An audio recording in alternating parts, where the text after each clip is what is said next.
வணக்கம் நேர்களே. இன்றைய வாஸ்து பகுதியில் ஒரு பெரிய வியாபாரியாக இருந்த கோடிக்கணக்கில் வியாபாரம் பண்ணி வியாபாரம் பண்ணி அவருக்கு ஒரு பிரச்சனை வந்துடுச்சு. இந்த மாதிரி பல வியாபாரிகளுக்கு பிரச்சனை இருக்குது. வியாபாரம் பண்ணிக்கினே நாங்கள் ஒரு பெரிய வீடு மாற்றினோம். அந்த வீட்டில் போகும்போது இருந்த மன நிம்மதி குறைஞ்சிடுச்சு. இப்பொழுது அவர் இருக்கிற நிலைமை ரொம்ப கஷ்டமான நிலைமை. என்ன நிலைமை அப்படின்னு எழுதியிருக்காரு பாருங்கள். அவருடைய மகன் அவருடைய சம்சாரம் தனியாக வாழ்றாரு, இவர் தனியாக இருக்காரு. அந்த வீட்டுக்கு போகும்போது ஒரு நண்பனாக இருந்த மனிதன் அவரை ஏமாற்றி விட்டான், பெரிய சொத்தை ஏமாற்றி விட்டான். இந்த மாதிரி ஒரு சூழ்நிலை ஒரு மனிதனுக்கு ஏன் ஏற்பட்டது? இதுக்கு காரணங்கள் இருக்கா? கண்டிப்பாக இருக்கு. அதில் வாஸ்துல காரணங்கள் இருக்கா? கண்டிப்பாக. வாஸ்து மாறும் பொழுது வாயு திசை வளர்ந்தால் ஒரு மனிதன் ஏமாந்து விடுவான். அவரும் அந்த வீட்டில் பிரச்சனை இருக்குது, அது எப்படி இருக்குது, ஏதாவது ஒரு வழி இருக்கா, சூழ்நிலை இருக்கா அப்படின்னு கேட்டு எழுதியிருக்கீங்க. இப்பொழுது வியாபாரியாக இருந்து நீங்கள் மாறிட்டீங்கன்னா, எல்லா வியாபாரிக்கும் சொல்கிறேன் என்னென்னா, வியாபாரம் படும் பொழுது நீங்கள் லாபம் சம்பாதிக்க வேண்டும். ஆனால் லாபம் ரொம்ப அதிகமாக சேர வேண்டும். அப்படி பார்க்கும் பொழுது ஒரு மனிதன் அதிகமாக சிந்தனை பண்ணால் அவர் ஏமாந்து விடுவார். ஏன் ஏமாந்து விடுவார்? அவர் பார்க்குறாரு, நான் 100 ரூபா 500 ரூபாய் கொடுக்குறேன், இவன் ஏமாந்து வாங்குறான் அப்படின்னு நினைக்கிறீங்க. ஆனால் வாங்குறவன் என்ன நினைக்கிறான்? இவருக்கு நம்ம காசு கொடுத்தா தானே அப்படின்னு நினைக்கிறான் இல்லையா? ஸோ அந்த நிலைமை உங்கள் வீட்டில் ஏன் நீங்கள் ஏன் உங்களுடைய சொத்தை ஏமாந்து விட்டீங்க அப்படின்னு காரணத்தை நாங்கள் இந்த வரைபடத்தில் போட்டு காட்டுறோம். உங்களுக்கு அந்த மாதிரி இருந்ததுன்னா கண்டிப்பாக மாற்றி, உங்களுக்கு தெரிஞ்சவங்களுக்கு யாராவது இருந்தால் அதை கண்டிப்பாக மாற்றுங்க. நல்வாழ்க்கையை வாழ்கிறதுக்கு ஒரு வழியை சொல்லுங்கள். இப்பொழுது பாருங்கள், இது வெஸ்ட் மேற்கு திசை. மேற்கு திசை பிரதான வாசல்.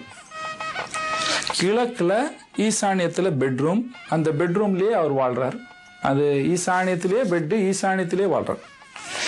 வாயு திசை வளர்ந்து அதில் வாயு திசையில் சமையல் அறை. அப்பொழுது இந்த நைருத்தி பாகம் கட்டாக இருக்கு. நைருத்தி பாகத்தில் தெற்கு திசையில் டாய்லெட் 1, இங்கே ஒரு கண்ணாடி 2. இவர் என்ன செஞ்சார்? இந்த மாதிரி வீட்டில் சண்டையும் பூர்வமாக இருக்கும் பொழுது இந்த ரூமில் அக்னேயத்தில் படுத்தார். இங்கே ஒரு சின்ன கேலரி இருக்குது. சின்னதாக கேலரி இப்படி இன்னொரு டாய்லெட் அங்கே இருக்குது. அவருடைய பெட்ரூம்க்கு அங்கே இருக்குது. இங்கேருந்து ஒரு வழி இருக்குது பெட்ரூம்லேருந்து. இந்த பெட்டுக்கு மேலே ஒரு கோடு மாதிரி இருக்குது. என்ன பாருங்கள், அவர் படுக்கும் இடத்தில் ஒரு பெரிய பீம் தலைக்கு மேலே ஓடுது. பீமு ஒரு பில்லர் போல் இருக்குது, பெருசாக இருக்குது. இது பீம்னால ஒரு மனுஷனுக்கு யார் எப்பொழுது படுத்தாலும் அவர் தலை மேலே பீம் வந்ததுன்னா அவர் எப்பொழுதுமே நிம்மதியாக தூங்க முடியாது. ஒரு பிரச்சனை இருந்துக்கினே இருக்கும். அவருடைய ஜாதகம் எடுத்து பார்த்தீங்கன்னா அவருக்கு 8ஆம் ஆதி தசை நடந்துன்னு இருக்கும். 8ஆம் ஆதி 12 இருந்தாலும் 8ஆம் ஆதி 2 இருந்து, அதுவும் பாப கிரகமாக இருந்து அவருக்கு தசை நடந்தால் அவர்களுக்கு இந்த மாதிரி ஒரு அமைப்பு சேரும். இப்பொழுது மேற்கு திசை வாசல் எப்பொழுதுமே நான் சொல்லியிருக்கிற பழைய நிகழ்ச்சியெல்லாம் எப்பொழுதுமே கிழக்கு ஈசானியமும் இந்த தெற்கு திசை சேரும் இடத்துல ஒரு வித்தியாசம் இருங்க. இது காலியாக பெருசாக ஹால் போட்டுட்டு நீங்கள் வீடு கட்டிட்டீங்க. வலுவெல்லாம் கிழக்கு திசையில் இருக்குது, தெற்கு திசை காலியாக இருக்குது. தெற்கு திசையில் வெறும் டாய்லெட். அந்த நைருத்தி பணம் சேரும் இடம், லக்ஷ்மியான குபேரத்திட்டு இடம். அந்த இடத்துல டாய்லெட் போட்டிருக்காரு. இப்பொழுது இந்த பெட்ரூமில் அவர் வந்த உடனே தான் அவருடைய மகனும் அவருடைய சம்சாரமும் வீடு விட்டு வெளியூருக்கு போய் சேர்ந்துட்டாங்க. அவர் கூட வாழலை. அது காரணம் பாருங்கள். நைருத்தி வாசல், ஈசானிய பெட்ரூம், அக்னேயத்திலேருந்து காற்று வருது. இன்னொன்று அந்த பெட்ரூம்க்கு அக்னேயத்தில் காற்று இப்படி வெளியே வந்தால் சண்டை எப்பொழுதுமே இருக்கும். இப்போ இதை பரிகாரம் மாற்றணும். இதை மாற்றும் பொழுது சொந்த வீடாக இருந்தால் ஃபஸ்ட்டு நீங்கள் செய்ய வேண்டிய ஒரு வேலை, இதை மூடிடுங்க. இப்படி சரி சமானமாக பண்ணி இந்த இடத்த விட்டுடுங்க, நமக்கு தேவையில்லை அப்படின்னு ஒரு மூடிடுங்க. அது யாருக்காவது கொடுத்துடுங்க, பின்னால் இருக்கிறவங்க கொடுத்துடுங்க. சும்மா காசு வரலைனாலும் பரவாயில்ல, கொடுத்துடுங்க இடத்த. இல்லைங்க நம்மளுடைய வீடு இல்லை வாடகை வீடுனா இந்த சமையல் அறையை சாத்தி விட்டுடுங்க. எங்கே வாசலை போட்டு சாத்தி விட்டுடுங்க, ப்ளைவுட் அடிச்சுடுங்க, நமக்கு தேவையில்லை அப்படின்னு விட்டுடுங்க அந்த இடத்த. 2வது, இந்த சமையல் அறையை இந்த இடத்தில் மாற்றி விடுங்க. வாடகை வீடு இருந்தாலும் இதை டோரை க்ளோஸ் பண்ணிவிட்டு சமையலறை ஒரு டேபிள் போட்டு இங்கே மாற்றி விடுங்க. இந்த பெட்டை எடுத்துடுங்க. அவருடைய மகனுடைய ரூமும் பாருங்க, ஏன் ஓடிட்டாரு, அவர் கூட வாழலை, அதுக்கு காரணம் பாருங்க, அவர் வந்து இப்படி வடக்கில் தலை வச்சு தெற்கில் கால் வச்சு ரெண்டும் நேரான வாசலில் வந்து வாழ்ந்ததுனால அவர் கூட இல்லை.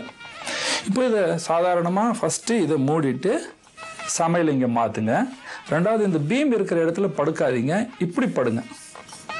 பீமை விட்டுட்டு மேற்கில் தலையும் கிழக்கில் கால் வச்சு படுங்க, நல்லபடியாக ஆளுங்க.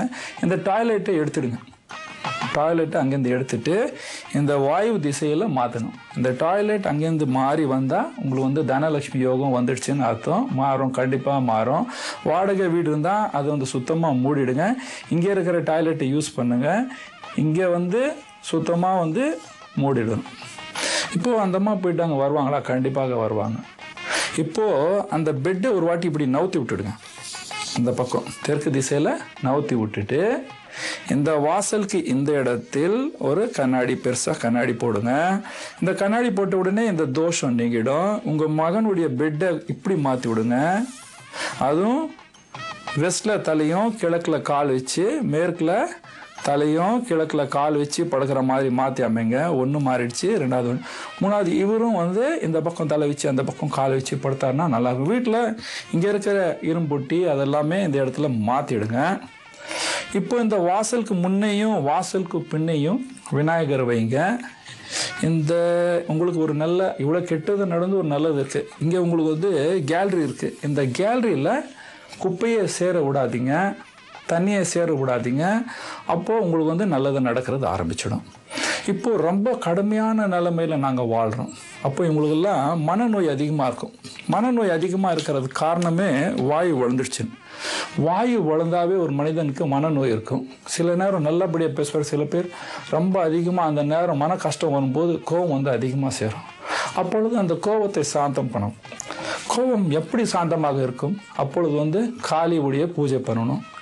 சங்கீத வித்வான், வியாபாரிகள், ஜோதிடர்கள், ஏனென்றால் அவர்களுக்கு சில நேரம் புரியாமல் இருக்கும் பொழுது புரிய வைக்கிறதுக்கு என்ன புரியணும், நம்ம என்ன செய்கிறோம், ஏன் செய்கிறோம், எதுக்காக செய்கிறோம். அப்போ வந்து காளியை கும்பிடணும். சாந்தமாக இருக்கின்ற காளியை கும்பிடணும்.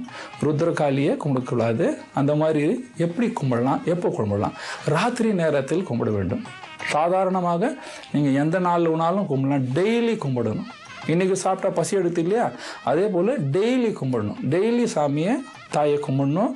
நைட் நேரத்தில் சாந்தமாக, அதுவும் ஆகாயத்தில் சந்திரன் நல்லா இருக்கும்போது சந்திரனை தாய் ரூபமாக பார்த்துட்டு கும்பிடணும். ஆகாயத்தில் சந்திரன் பௌர்ணமிக்கு 3 நாள்கள் நல்லா இருக்கும் சந்திரன்.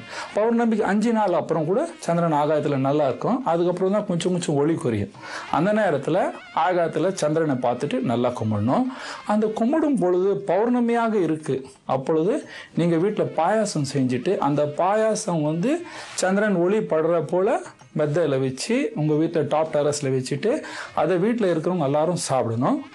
இந்த மாதிரி இன்னொன்று பரிகாரம் என்னென்னா, அந்த அம்மா வந்து சேரணும். அப்பொழுது சிவபார்வதி உடைய கோயில் எங்கே இருக்கோ அங்கே போய் அந்த இடத்துல உங்கள் பேரில் அர்ச்சனை பண்ணுங்கள். அந்த அம்மா பேரில் அர்ச்சனை பண்ணுங்கள். வாழ்க்கையை நல்லா வாழ்வீங்க. இந்த தோஷம் நீங்கிடும். வாடகை வீடு இருந்தாலும் சாதாரணமாக 2 பரிகாரம் சொன்னேன்.